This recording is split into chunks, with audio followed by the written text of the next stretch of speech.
Mjumbe wa bunge la Irani amesema kuwa Mojtaba Khamenei, kiongozi mpya wa Jamhuri ya Kiislamu, hadi sasa amenusurika mashambulizi mawili. Kwa mujibu wa shirika la habari la serikali la IRNA, Mohammadreza Rezaei, kochi mwakilishi wa Jahram katika bunge la Irani, alisema kuwa Mojtaba Khamenei alikuwa na Ayatollah Said Ali Khamenei wakati wa shambulio dhidi ya makazi ya kiongozi mkuu, lakini alinusurika kuuawa.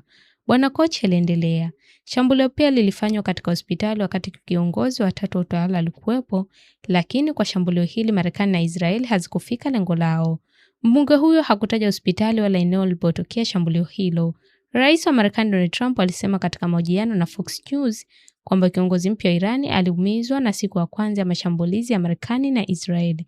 Kuhusu jeraha la Mojtaba Khamenei, Bwana Trump pia alisema, nadhani pengine ni sawa, nadhani amejeruhiwa, lakini nadhani pengine ipo hai kwa namna fulani.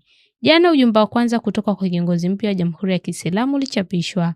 Haya yanajiri licha ya kwamba takriban wiki moja baada ya kuteuliwa kwake, hakuna taswira wala sauti ya Mojtaba Khamenei iliyotolewa, na wasiwasi kuhusu afya yake na hali yake ya kimwili umekuwa ukigonga vichwa vya habari kwenye vyombo vya habari. Hapo awali, Alireza Salarian, balozi wa Irani nchini Cyprus, aliambia gazeti la The Guardian la Uingereza kwamba nilisikia kwamba mikono yake imejeruhiwa, nadhani yuko hospitalini, na sababu amejeruhiwa na sidhani angekuwepo na raha kutoa hotuba chini ya hali yoyote ile.